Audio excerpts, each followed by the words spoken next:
In the 21st year of Pharaoh Ramesses III's reign, a woman named Tai stood trembling before the royal court. What she had done was so dangerous, so unspeakable, that the scribes recording her trial refused to write the full truth. They used only symbols, euphemisms, and gaps, blank spaces where words dared not go. But what Tai was about to endure would eclipse every punishment the court had ever witnessed. Hers would be a fate worse than death, a torment so absolute that even speaking its name was thought to invite the same doom. The others who conspired beside her were condemned to burn. Their bodies would be destroyed, their spirits denied passage to the field of reeds, the Egyptian paradise. But Tai's fate was different. She would not simply die. She would undergo a ritual the priests called the second death, a punishment so complete that it stripped not only flesh, but the very essence of existence. To the Egyptians, this was the most terrifying fate imaginable, worse than pain, worse than execution, worse than being devoured alive. You see, the ancient Egyptians understood something we've tried to forget. They knew there were states of being more horrifying than death, forms of suffering that didn't just end life, but corrupted it. Some horrors, they believed, infected existence itself. The hieroglyphs that describe these rituals seem to resist translation, as if even the language recoils from the truth. In papyrus records, there are deliberate gaps. Places where the scribe wrote only, "That which cannot be written occurred here." Those who witnessed certain punishments were made to undergo purification rites afterward, not because they had seen death, but because they had seen something that defiled the living. Egypt was a civilization that embraced death, embalmed it, celebrated it. Yet even they feared certain things that crawled beyond the boundaries of the divine order. Tonight, through Disturbing Tale, you'll discover why some tombs were sealed forever after being opened, why certain hieroglyphs have been mistranslated for the public, and why even the Romans, who crucified and fed criminals to beasts, described Egyptian punishments as beyond what mortals should know. There were the public executions, the ones carved into stone and remembered in ceremony. And then there were the others, secret rituals performed behind temple walls, where the screams weren't from pain, but from something far worse. Where victims begged, not for life, but for the mercy of dying normally. The sacred lakes where these rituals occurred are still avoided by locals today, 3,000 years later, not because of superstition, but because of something deeper. An inherited fear. A genetic memory passed down through generations who somehow knew certain places had witnessed things that should never have existed. What you're about to hear includes punishments so disturbing that even the priests who performed them, men who mummified the dead and dismembered sacrifices, had to undergo months of ritual preparation before they could proceed. These ceremonies transformed criminals into something that could no longer be called alive, yet wasn't truly dead either. The Egyptians had names for these states. We do not. Because our language has never needed to describe such things. There were women condemned to humiliation so complete that their own children refused to acknowledge them as human. Men whose transformations left them unrecognizable as male, or even mortal. Entire families subjected to punishments that bound them in unholy ways. Egyptian priests understood identity, consciousness, and the soul on a level we are only beginning to rediscover. Some of the most terrifying punishments involved animals, not simple executions by crocodile or bull, but rituals that blurred the line between predator and victim, human and beast. These were not deaths of flesh alone, but deaths of meaning.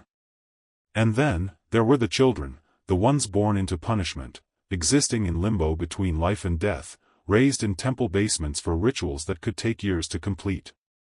But perhaps most chilling were the punishments disguised as mercy. The prisoners who were given wine, comfort, even kindness, unaware that something was happening to them that made witnesses weep in horror. Because the Egyptians discovered that the worst torments didn't always require pain. The records are there, hidden in museum archives, sealed in restricted collections, the papyri, the stelae, the bones. They reveal what humanity becomes when it convinces itself that horror is necessary for order, that suffering can be sacred. So prepare yourself. Because you're about to see why Egypt was feared not for its armies or sorcery, but for its justice. Why some criminals took their own lives rather than face Egyptian judgment. And why even knowledge of these punishments was thought contagious, not the wounds themselves, but the understanding of what had been done. The ancient Egyptians reached places of cruelty we struggle to imagine. They charted the boundaries of what could be done to a human being while still calling it life. And then, they went beyond. Before we descend into these lost depths, take a moment. If you find truth in the shadows, if you seek history's hidden horrors, subscribe to Disturbing Tale. What follows is the unfiltered truth of the punishments that turned Egypt's golden age into a theater of suffering. The sacred lake at the temple of Sobek in Fayum was still that morning. The desert air shimmered above the water, and the surface reflected the sky like a mirror. Only the faint ripples betrayed what waited beneath, more than 100 Nile crocodiles, each believed to be a living fragment of the god Sobek himself. To the Egyptians, these creatures were not animals. They were divine executioners, agents of judgment whose jaws carried both death and deliverance. And today, they would feed. The condemned man was named Kamwaset. Once a temple servant, he had stolen gold from the inner sanctuary, gold that had touched the god's image. This wasn't just theft, it was cosmic treason. To steal from a god was to wound the universe itself. For such a sin, death wasn't enough. The punishment had to cleanse reality. For days before the execution, priests prepared Kamwaset like an offering. They didn't comfort him, they transformed him. His skin was painted with hieroglyphs meaning, food for the children of Sobek. His humanity was stripped away, replaced with the classification of sacrifice. He was fed a special diet, half-rotted fish, meant to make his flesh emit a scent irresistible to crocodiles. And the final desecration, he was forced to drink from the sacred lake itself, swallowing the waste and saliva of the beasts that would soon devour him. In Egyptian ritual logic, this created a bond, a contamination, linking his body to theirs. By the time he was led to the platform, Kamwaset was no longer considered a man. The crowd that gathered wasn't there to witness punishment, but to participate in worship. Families brought offerings to the lake, baskets of fish, fowl, and gold amulets shaped like crocodiles. Children were lifted onto shoulders to watch what their parents called the god's feast. Vendors sold positions closer to the water, and the richest citizens bought front-row views of divine justice. The platform itself was an architectural marvel, 20 feet of carved stone stretching out over the lake, balanced on a counterweight system that could lower the condemned into the water at the priest's command. When Kamwaset appeared, stripped of everything but a linen cloth marked with Sobek's emblem, the chanting began. Ancient words in a language already dead even to them. Words meant to translate his screams into prayers. The priests made small cuts on his legs. Just enough to release blood. The scent hit the water like an offering, and the surface began to move. Ripples turned to swirls. Then the beasts came. First shadows, then scales, then the cold gleam of ancient eyes breaking the surface. The largest of them, a monster 15 feet long, known as Sobek's first tooth, rose from the depths, its armored body scarred from decades of feasts. The priests lowered the platform. Slowly. Deliberately. The water churned into chaos. Witnesses said the noise wasn't the screaming that haunted them, but the sound of bones breaking between jaws, a crunch like wood struck by lightning. The frenzy lasted 3 minutes. Then silence. Only the ripples remained, and the red-tinted water spreading across the lake. But the ritual didn't end with death. Days later, the priests returned to the lake to collect what the crocodiles had expelled, bones too hard to digest. These remains were ground into powder, mixed into the clay used to make bricks for the temple itself. The thief's bones became part of the walls that housed the god he had robbed. To the Egyptians, this was divine symmetry, the criminal reborn as servant even in death. Yet behind the theology lies a darker truth: this wasn't justice. It was annihilation. For in their belief, a body destroyed could never enter the afterlife. To be eaten by the gods' beasts wasn't just to die, it was to cease to exist forever. In the temple courtyard of Isis at Philae, beneath a sun that seemed to burn with judgment, a man named Amenhotep knelt naked before his peers. Once a priest sworn to purity, he had broken his vows in the most unforgivable way, defiling the sanctity of the inner sanctuary with a virgin priestess. To violate sacred space was to wound the gods themselves. For this, death would be mercy. Instead, Amenhotep would be unmade.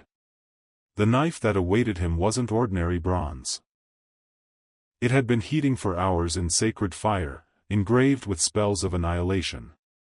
Its curved edge was said to carry the essence of every man it had unmanned before. Castration, in Egypt, wasn't simply mutilation. It was metaphysical destruction, a punishment that echoed beyond the flesh into eternity.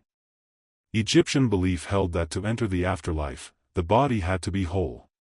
A man without his genitals couldn't father spirit children in the field of reeds, couldn't stand complete before Osiris for judgment. He would rise in the next world as a fragment, a crippled soul adrift forever. This was what Amenhotep faced, a living death followed by spiritual exile. For 3 days, he was prepared. Fasting. Drinking only bitter herbs to thin his blood. The priest said it would purify him, but in truth, it made his pain more vivid. On the final night, they gave him blue lotus extract, a hallucinogenic that kept the mind awake even as the body screamed. They called it mercy. It was anything but. When dawn came, the courtyard filled with witnesses. Every priest in the temple was required to attend. Even the virgin priestesses he had defiled sat in silence, veiled but watching. To see his destruction was part of their purification. The ceremony began with ritual chanting. Amenhotep was bound to a stone altar, his arms stretched wide, his body positioned so that no one could turn away. The executioner wore the mask of Thoth, god of divine order, turning mutilation into judgment. The first cut was quick, removal of the testicles, believed to contain masculine power. These were cast into the brazier of natron and incense, burning as an offering to the gods. The second cut was slower, crueler, the removal of his phallus, preserved in salt and displayed in the temple as a permanent warning. But his agony was far from over. The priests were skilled in medicine, they knew how to stop the bleeding just enough to keep him alive. His punishment was not to die, but to live without being whole. For the rest of his days, Amenhotep would serve the very priestesses he had defiled, neither man nor woman, neither priest nor layman. He was renamed the Cut One. His existence became a sermon in flesh. Egypt's theology of punishment left no space for simple cruelty. Every act had cosmic intent. For adulterers, only one testicle might be taken, a reminder of imperfection. For rapists, the phallus alone was removed, leaving desire intact but forever unfulfilled. Each variation carved a different curse upon the soul. Even on the battlefield, castration was more than humiliation. Soldiers brought back the genitals of enemies as proof of victory, each set marked and buried in cursed soil. It ensured that even in death, their spirits could not rise whole. Yet within this horror lay a twisted economy. Eunuchs became valuable as guards for harems and tombs. They were trusted precisely because they could not create heirs. Some criminals even begged for castration over execution, trading life for a mutilated existence. But make no mistake, this wasn't mercy. It was control, perfection of domination disguised as divine order. In the theology of Egypt, mutilation wasn't just punishment. It was transformation, a ritual rewriting of what it meant to be human.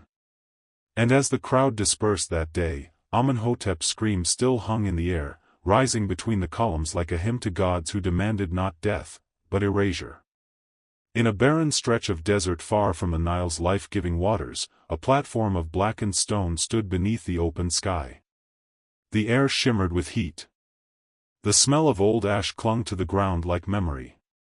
Here, where no bird would fly and no grass dared grow, Egypt delivered its most final form of justice, burning, the complete destruction of both body and soul.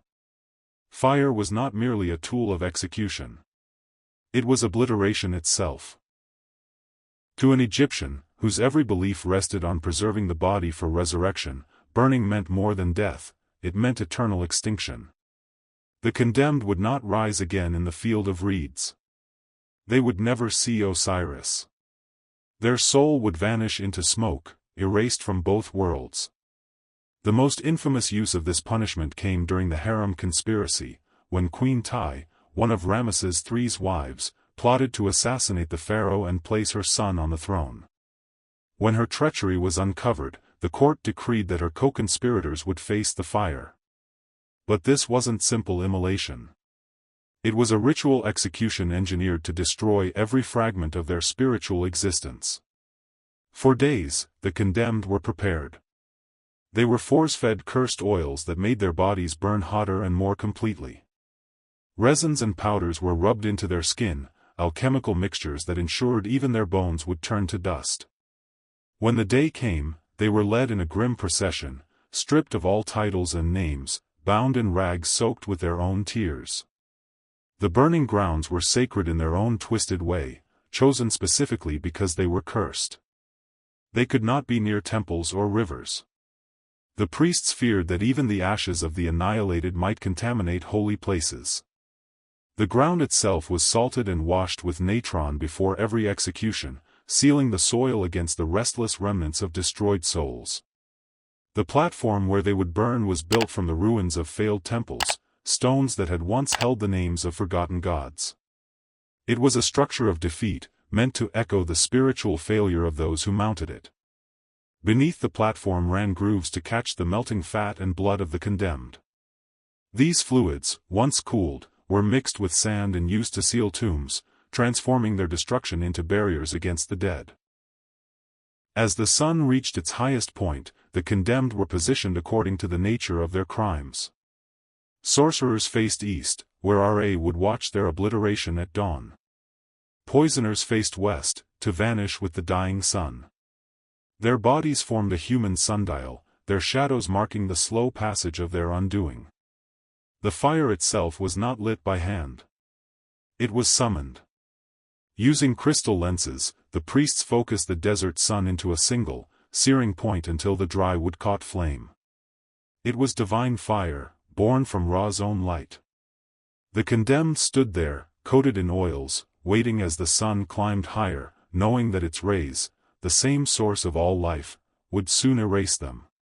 When the flames rose, the screaming began. But to the priests, those screams weren't cries of pain. They were the sounds of the soul breaking apart, each pitch representing a different fragment of the self. The Ka, the life force, tore first. Then the Ba, the personality, shredded by heat. Finally, the Ak, the divine spark, flickered out. By dusk, nothing remained but ash and silence. The priests scraped the residue from the platform, mixing it with cursed materials so the destroyed souls could never reform. Families were forbidden to mourn. Children of the burned were branded as offspring of the annihilated, living reminders of divine wrath. In a land that worshipped resurrection, fire was the greatest horror. It was the second death, the unmaking of being. And as the last embers dimmed beneath the desert sky, the witnesses whispered the same words again and again, "May Ra never turn his light upon me in this way." Their bones have turned to sand, but their voices remain. The victims, the rulers, the forgotten. Each one still speaks through the ruins, warning us of what happens when power learns to worship pain. If their screams reached you, don't let them fade. Subscribe to Disturbing Tale, and keep the memory of the silenced alive. Because the past isn't gone. It's waiting. Deep beneath the sands of Abydos, archaeologists uncovered a horror sealed in silence for over 5,000 years, the tomb of King Jur of Egypt's first dynasty. Inside, they found the remains of 318 young women, all between 15 and 25 years old, their skeletons perfectly arranged around the king's burial chamber. For centuries, scholars called them retainer sacrifices, loyal servants buried with their master to serve him in eternity. But the bones told a different story. These were not volunteers. They were victims of a system that sanctified terror. In the royal ideology of ancient Egypt, the king was not merely human, he was divine. His rule extended beyond death. His attendants, chosen in life to serve him, were expected to follow him into the afterlife, not symbolically, but literally. From childhood, they were told that dying for the pharaoh was an honor greater than life. They grew up believing their deaths would be sacred. By the time the king's body lay cold, their fate had already been decided. When the time came, the chosen women were moved into special quarters near the tomb, where the process of preparation began. Their diet was changed to one high in salt, slowly desiccating their bodies to aid preservation. They were bathed daily in scented oils, dressed in linen, and given jewelry they would never wear outside those walls. They were praised, honored, told they were chosen, until the day they were led below. The burial ritual was precise and chilling. Groups of 10 were escorted into the tomb chambers under the guise of performing ceremonies. They were given wine laced with opium and blue lotus extract, enough to dull fear but not enough to erase awareness. The priests believed the servants needed to remain conscious to transition properly into the next world. They were placed around the chamber in symmetrical lines, musicians with their instruments, cupbearers kneeling, dancers poised mid-gesture. Some were chained in place, their gold shackles gleaming as the tomb doors closed. At first, the air inside the tomb was thick but breathable. Then, one by one, the air shafts were sealed. The priest's chants faded, replaced by the desperate pounding of hands against stone. The skeletal evidence later revealed what the hieroglyphs concealed: broken fingernails, fractured bones, bodies twisted in final contortions. The so-called honored attendants had clawed at the walls until their fingers split. Death came slowly. Suffocation in complete darkness. The candles extinguished first, then the breath. For some, it took hours. The final sounds were muffled sobs and the creak of settling bodies. The last act of the priests above was to pour molten pitch over the sealed doors, ensuring no one, living or dead, could break the barrier. Not all retainer sacrifices were royal. Even among the common people, burial alive was used as punishment for crimes deemed too unclean for execution. Tomb robbers, adulterers, and temple desecrators might be buried in shallow graves just deep enough to hold them still, where the desert jackals could finish what the priests began. One particularly cruel practice was the false tomb, a chamber painted with inverted hieroglyphs that cursed instead of blessed. The condemned would awaken surrounded by images of gods turned upside down, the prayers of the dead rewritten into mockery. The corruption didn't end there. Wealthy families could bribe priests for merciful burial, a faster death through stronger sedatives. The poor, unable to pay, watched their children die slowly, clawing for air in darkness. Even in death, class divided Egypt. To the priests, these sacrifices maintained cosmic order, ensuring that every ruler entered the next life surrounded by their court, every servant still serving. But to those who died gasping beneath the earth, eternity began with suffocation. Their bodies became part of Egypt's foundations, silent, unseen, forgotten. And above them, the king's tomb rose like a monument not to immortality, but to the perfection of control. In ancient Egypt, a face was more than flesh and bone, it was the vessel of identity, the reflection of the soul. To destroy it was not simply to deform, but to erase a person's existence. When the law demanded humiliation deeper than death, it turned to facial mutilation, a ritualized unmaking of humanity. The condemned would live, but their faces would testify forever that they no longer belonged among the living. The most common form was rhinocopia, the cutting off of the nose. In a market square filled with chanting citizens, a woman named Nefertari, not the queen, but a merchant's wife, was bound upright to a wooden frame. Her crime was adultery with a temple priest, a sin that defiled both body and spirit. As the crowd gathered, the executioner raised a bronze blade curved like a crescent moon. The strike was swift. Blood poured down her chest, her scream swallowed by the crowd's approval. But the punishment had only begun. Her wound was packed with salt and vinegar, not to heal, but to ensure it never closed cleanly. Infection was expected, even desired. The scar that would form was permanent proof of her shame. To lose the nose was to lose the breath of life. In Egyptian theology, the ankh, the divine breath, entered the body through the nostrils. Without it, one could not breathe properly in the afterlife. Nefertari's mutilation condemned her to eternal suffocation. For scribes who forged documents or betrayed royal secrets, the punishment targeted the ears. The logic was cruelly poetic: those who refused to listen to truth did not deserve to hear it. A scribe named Thutmose, caught altering land deeds, was dragged into the square and stripped. His ears were sliced off, the wounds cauterized with hot resin. The crowd threw sand at his bleeding head as priests proclaimed, "He hears no law, he is no man." From that moment, Thutmose was socially dead. Without ears, he could not hear prayers, oaths, or contracts. He existed in silence, a walking void. Blasphemers and liars faced the cutting of lips, a punishment known as the unmasking of falsehood. The lips, which had spoken corruption, were flayed away, leaving the teeth exposed in a perpetual skull-like grin. Eating became agony. Speaking was nearly impossible.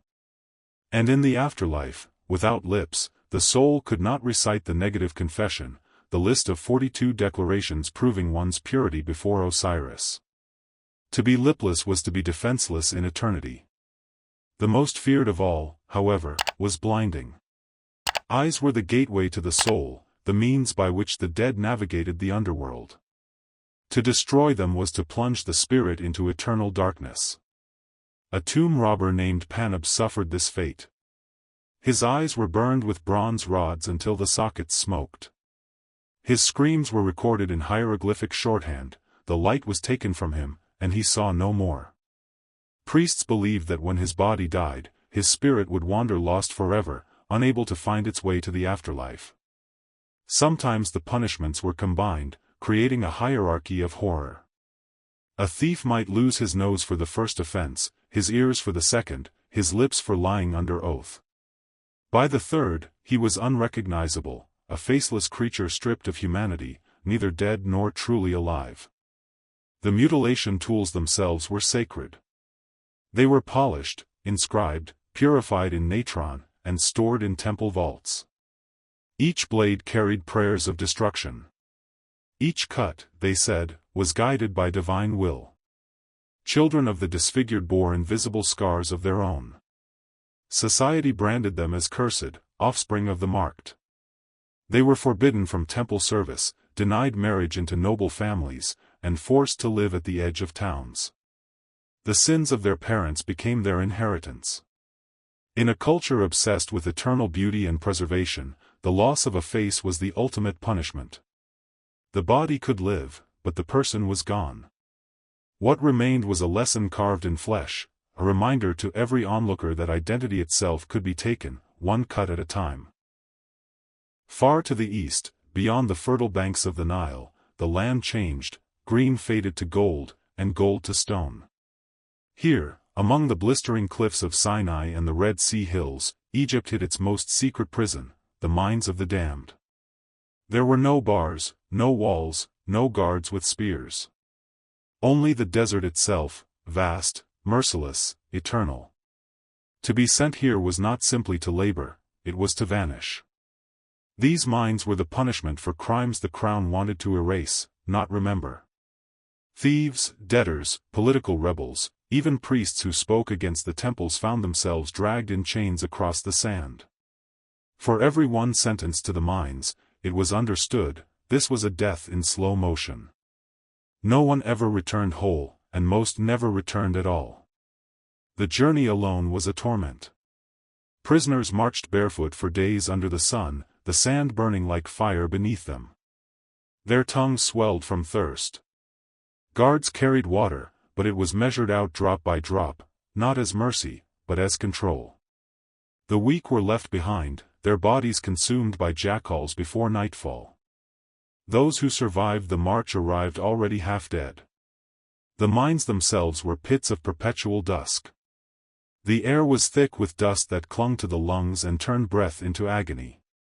Prisoners hacked at the rock with copper tools until their hands bled, carving tunnels so narrow that men crawled through them like insects. There was no light except for torches, and no air except what drifted through cracks in the stone. In the depths, day and night ceased to exist. Time itself became meaningless.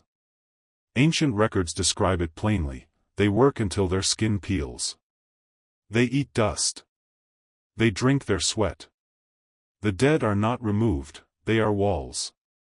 Archaeologists have found bones fused into the very stone of these tunnels, skulls embedded where men died mid-swing. The mines became both workplace and tomb. Food was scarce. Barley paste mixed with sand, just enough to keep the body moving. Water was rationed once a day from a single cracked jar. Those who begged for more were beaten with rods made of palm wood soaked in brine. The salt made every wound burn like fire. Infection was constant.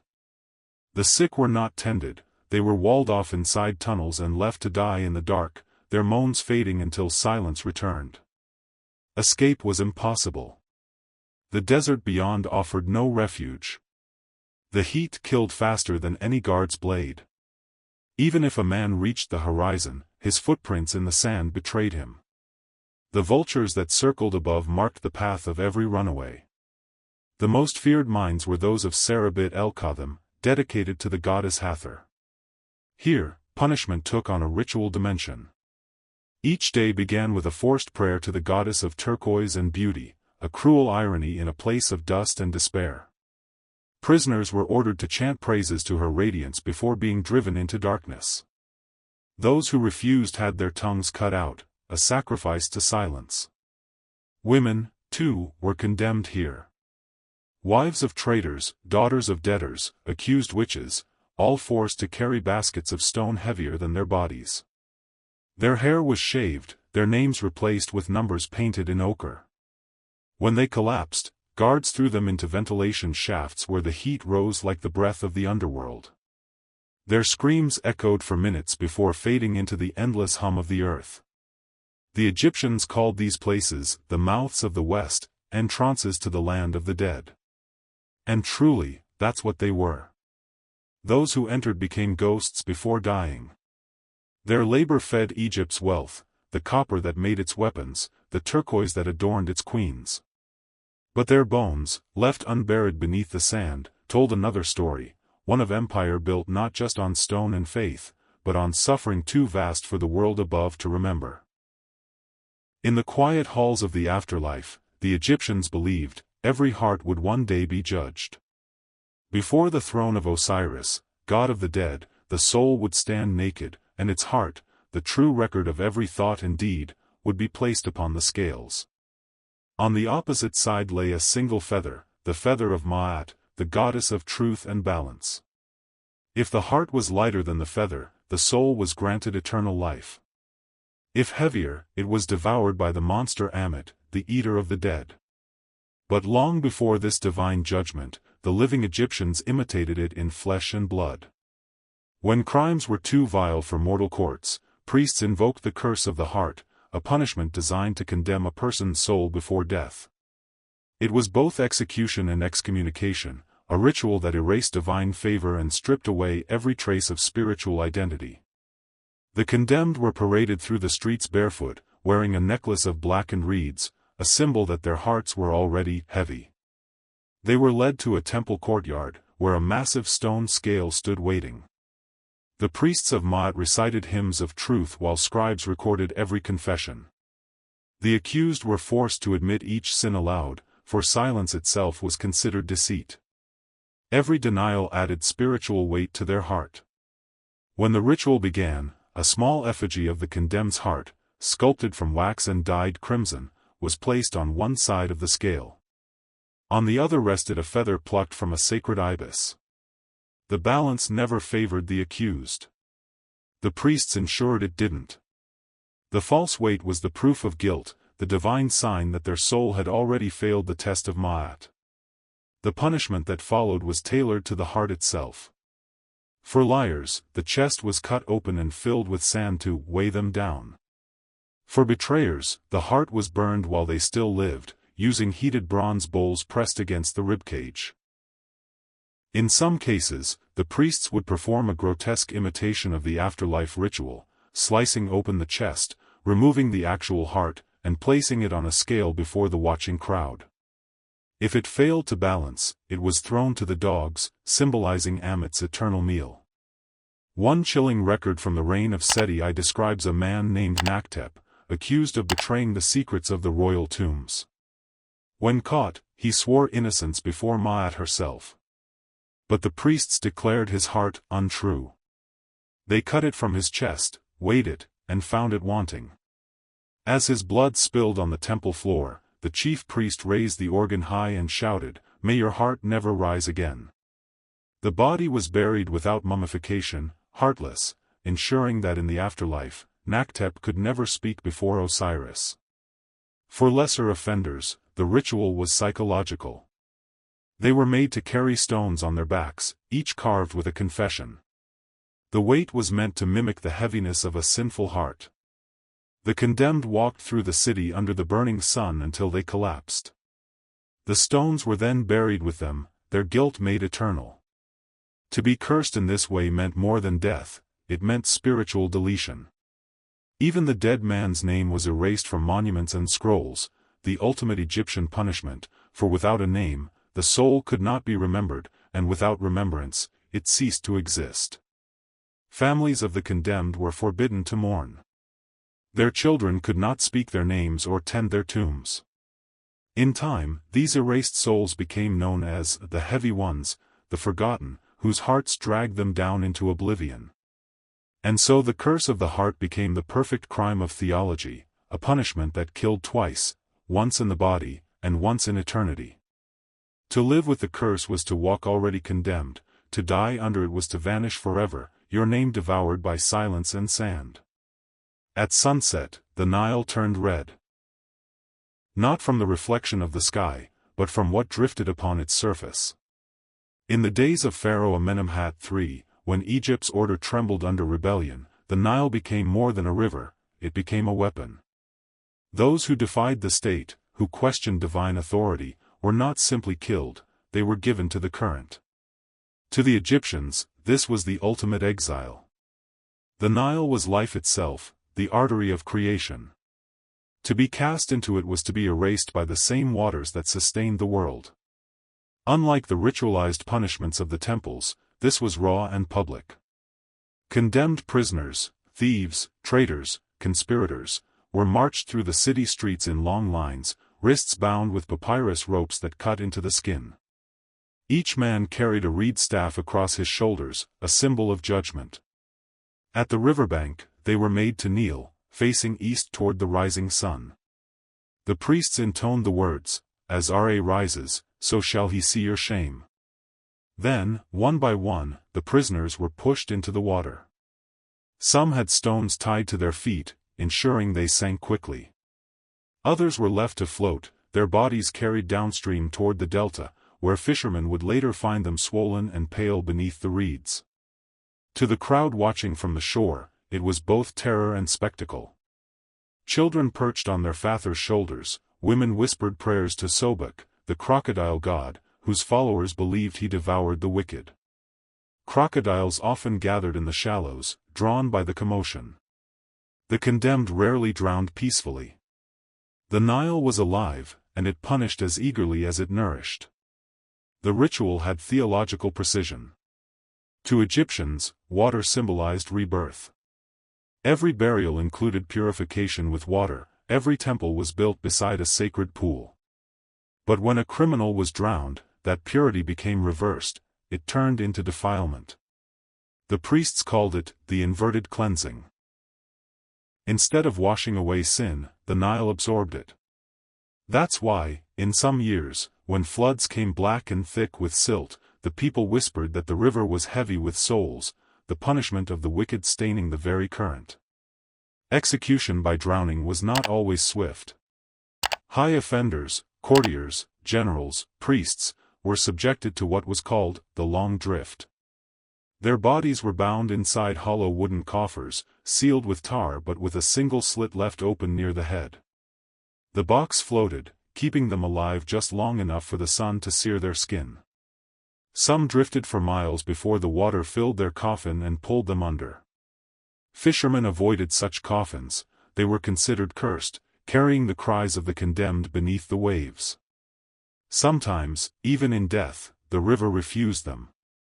Bodies washed ashore near villages, their eyes eaten away by fish, their mouths still open in silent screams. These corpses were never buried. Locals feared that if they touched them, the curse of rebellion would spread. Instead, they were burned where they lay, the smoke rising like dark prayers above the current. But the Nile's justice did not always flow downward. In years of plague or famine, when the people sought someone to blame, the priests proclaimed that the river itself demanded sacrifice. A chosen prisoner, sometimes innocent, was dressed in white, perfumed, and given wine. He was told he was to serve the gods. As drums thundered through the night, he was placed on a raft of papyrus and pushed into the current with torches burning around him.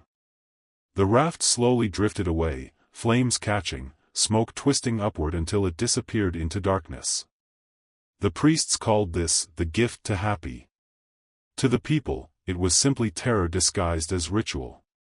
For centuries afterward, peasants near the river would whisper when the floodwaters ran high, "The Nile remembers." They said its current still carried the weight of those who were cast into it, rebels, thieves, innocents alike, their bones mingling with the silt that fed the land. The same soil that grew Egypt's grain had been nourished by suffering. And when the waters receded each year, revealing bones caught in the reeds, the villagers would not touch them. They'd kneel, whispering to the dead, "May you find a shore where the water forgives." In the golden courts of Egypt, queens were worshipped like goddesses, adorned in gold, perfumed with lotus oil, their names etched beside the pharaohs they served. Yet behind the shimmering veneer of divine femininity, the palace hid a truth more brutal than the battles fought beyond its gates. To be a royal woman in Egypt was to live under constant suspicion, and when power trembled, it was the queens who bled first. Their beauty was celebrated, their wisdom praised, until it threatened to eclipse the throne. Then, that same beauty became the excuse for their destruction. The story of Queen Tai, wife of Amenhotep III, echoes as one of the earliest lessons in this cruelty. Once revered as the great royal wife, she wielded influence over politics, temples, and foreign treaties. But when her power extended beyond what courtiers deemed acceptable, whispers began, whispers that she had bewitched the pharaoh, that her wisdom was unnatural, that she had learned forbidden magic from Nubian priests. When her son Akhenaten ascended the throne, her enemies seized their moment. The queen who had once ruled beside gods was confined to her chambers under guard. Her name was erased from temple walls, her portraits defaced, eyes gouged out, mouths chipped away. It was said that during her final days, she was forced to wear a copper collar heated by coals, branding her neck with the mark of treachery. When she died, she was denied burial in the royal necropolis, her tomb sealed in darkness without offering or prayer. In Egypt, that was the same as cursing her soul to wander forever. Centuries later, another queen would suffer an even darker fate, Enkhsenamen, the widow of the boy king Tutankhamun. After his mysterious death, she tried to preserve her position by writing a desperate letter to the king of the Hittites, pleading for marriage and protection. It was a move both brilliant and fatal. When her letter was intercepted, the court accused her of treason, of inviting foreigners to taint Egypt's bloodline. Her punishment was not public, but ritual. According to forbidden scrolls discovered near Amarna, Enkhsenamen was entombed alive. The record states, she was dressed as a bride and given to the House of Silence. The House of Silence was not a home, but a chamber carved into rock, its walls painted with scenes of eternal stillness, a symbolic mockery of her defiance. She was sealed inside with a single lamp and a bowl of myrrh. The lamp, fueled by oil, was meant to burn until her breath consumed the last of its flame. The moment it died, her spirit would be trapped in eternal twilight. Not all royal punishments ended in death. Some queens were broken slowly, kept alive to serve as living warnings. In the court of Ramesses II, a favored concubine named Nabita was accused of poisoning the pharaoh's drink after being replaced by a younger rival. The charge was never proven, yet the sentence was merciless. Her tongue was cut out, the seat of deceit, they said, and her hands were crushed beneath the ceremonial hammer of justice. She was kept in the palace garden, her face veiled, her silence a spectacle. The scribes called her the flower without voice. For the common people, these punishments were divine theater, proof that even queens could bleed for order. The priests preached that the land's balance depended on obedience, even from those closest to the throne. Yet behind the chants and incense, fear ruled the palace halls. Servants learned to speak only when spoken to. Dancers bowed with trembling hands. And every queen, no matter how loved, understood that affection was fragile, power, deadly. Egypt carved monuments to its women, but behind the carved smiles and jeweled crowns lay bones that told another story. In life they ruled beside gods. In death they became offerings, silenced, entombed, erased. Their beauty became legend, their voices dust. For the Egyptians, the desert was both womb and tomb, the place of origins and endings. When the state sought to punish those who had defied the gods yet did not deserve the honor of a formal death, they turned to the oldest judge of all, the desert. The condemned were taken beyond the city walls at dawn, their hands tied, their tongues coated with salt to draw out thirst. Naked, they were buried upright in the dunes, sand packed around them up to their chests. Priests drew a circle in the dust and whispered that no god would hear their cries beyond its edge. At first, the sun was gentle. But as the hours passed, the heat became a living creature, crawling, gnawing, searing. The wind carried fine grains that scoured the eyes and filled the lungs. Some died of suffocation, others lasted until nightfall, when the desert turned cold and the temperature plunged, freezing the sweat on their skin. In the morning, only mounds remained, faint shapes half swallowed by shifting dunes. Jackals finished what the sand began. By nightfall, there was no trace. No tomb, no offering, no name. The Egyptians called it the returning, for the body had gone back to the land that birthed it. For centuries, locals avoided those places, claiming they could still hear voices beneath the dunes, the whispers of the condemned, eternally choking on sand. In Thebes, under the temple of Wadjet, goddess of the cobra, lay a pit shrouded in myth, the chamber of serpents. Those who conspired against the pharaoh were said to be delivered here, their sentence carried out by the goddess herself. The condemned were stripped and anointed with oils that attracted the snakes, a symbolic offering of scent. As the priests chanted hymns to Wadjet, the pit was opened.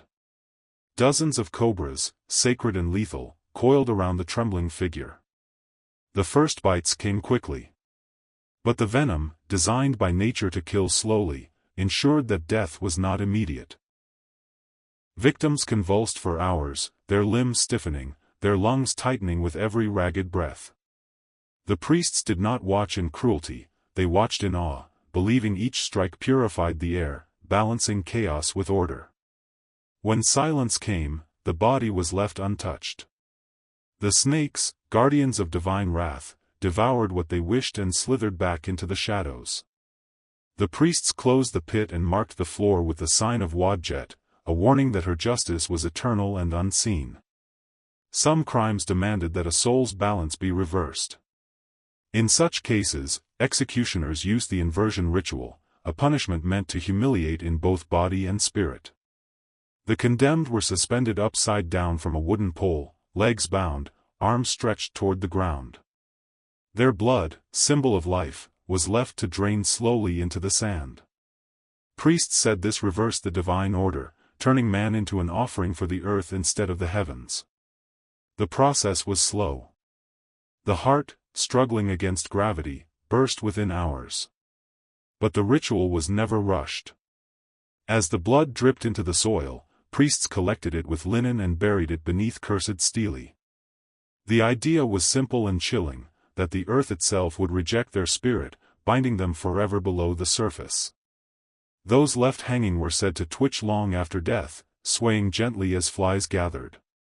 By sunset, the bodies were lowered, burned, and mixed with donkey dung, the lowest substance imaginable in Egyptian purity law. Thus, their remains became the opposite of sacred. Hidden beneath certain temples were small chambers no larger than a coffin. Prisoners who had betrayed the priesthood were sealed inside, not to be executed, but to die in devotion. The cell had a single opening at the top where food was lowered. For the first few days, prisoners were fed. Then, the offerings ceased. The priests explained that if the condemned's heart was pure, the gods would sustain them with divine breath.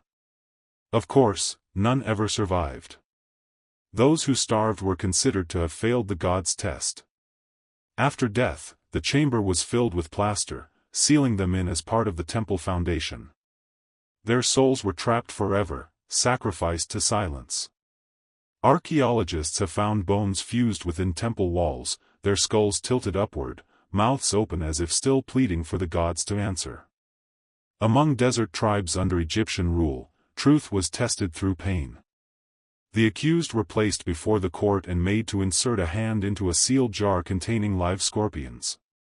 If stung, the gods had spoken, guilt confirmed. The venom caused paralysis, delirium, and eventual death. Yet if the accused escaped unharmed, they were declared innocent and released. What few knew was that the priests often provoked the scorpions beforehand with smoke, ensuring they would strike without hesitation. To die this way was considered an omen, that deceit had poisoned the soul. The jar was buried with the body, sealing venom and sin together. In late dynastic Egypt, a peculiar punishment emerged, the mask of sin. Crafted from gilded bronze, it resembled the jackal god Anubis, guardian of the dead. Criminals sentenced to disgrace were forced to wear the mask permanently. Its inner lining was heated before fastening, searing it to the skin. Over time, it fused to the flesh, turning the condemned into walking effigies of shame. Some masks covered the whole head, with narrow slits for the eyes. Others sealed the mouth entirely, preventing speech, symbolic silencing of blasphemy. Those who survived became living warnings, haunting the streets until they collapsed from infection. When death came, the mask was not removed. The body was buried with it still attached, as if even the gods refused to see their true face. Not all punishments required blood. Some targeted the shadow, believed to be the vessel of consciousness. To kill the shadow meant to destroy the very link between the soul and the world. Priests performed this by burning effigies crafted in the condemned's likeness. The shadow's destruction cursed the living person with madness, illness, or spiritual emptiness. Victims would wander aimlessly, unable to sleep, convinced their reflections whispered back at them. Those who died under the curse were buried facing downward so their shadows would sink into the earth and never rise. Even in death, they remained unseen, invisible to gods and men alike. Once each year, under certain pharaohs, public punishment became spectacle. Criminals were paraded during the Festival of Blood, a grotesque imitation of religious celebration. Executions were staged as performances. Drummers beat rhythms while dancers circled the condemned. Blood spilled into ceremonial basins, mixed with wine, and offered to the gods as libation. The crowd cheered, not from cruelty, but from fear. To reject the ritual was to appear disloyal. Children were made to touch the blood with linen strips, a ritual of remembrance. Those strips were later buried in temple foundations, ensuring that every sacred space rested upon the memory of violence. For the wealthy, punishment could be bargained with. Priests accepted offerings in exchange for divine pardon. Gold, livestock, or even slaves could buy absolution, but the ritual was cruel. The penitent stood before the altar while a substitute, often a servant, was punished in their place. Whipped, mutilated, or even killed, the substitute's suffering was believed to transfer the sin. The sinner's soul was cleansed through another's agony. Yet whispers claimed the gods saw through such deceit. Many of those who paid for pardon died suddenly, their mummified faces twisted in expressions of terror, as if the dead servant had come to collect what was owed. We tell ourselves we've evolved. That the cruelty of ancient Egypt lies buried. But every empire builds its own version of justice, and every age hides its horrors. Here on Disturbing Tale, we dig them up, story by story, bone by bone. Subscribe, stay curious, and remember, the worst monsters are never mythical. They're historical. As the centuries turned, the sands of Egypt swallowed its monuments and its crimes alike. The temples crumbled, the gods fell silent, and the priests who once wielded judgment became dust. Yet beneath the desert, the bones remain, mute witnesses to a civilization that believed pain could purify the world. Egypt's greatness was built not only on art, geometry, and faith, but also on fear. Behind every shining obelisk, there was a shadow, behind every hymn to the gods, a scream that history chose not to hear. To the ancient mind, punishment was not cruelty. It was balance. Every crime disrupted Ma'at, the sacred order of truth, justice, and harmony that held the cosmos together. The lash, the flame, the burial, the mutilation, all were attempts to restore that balance.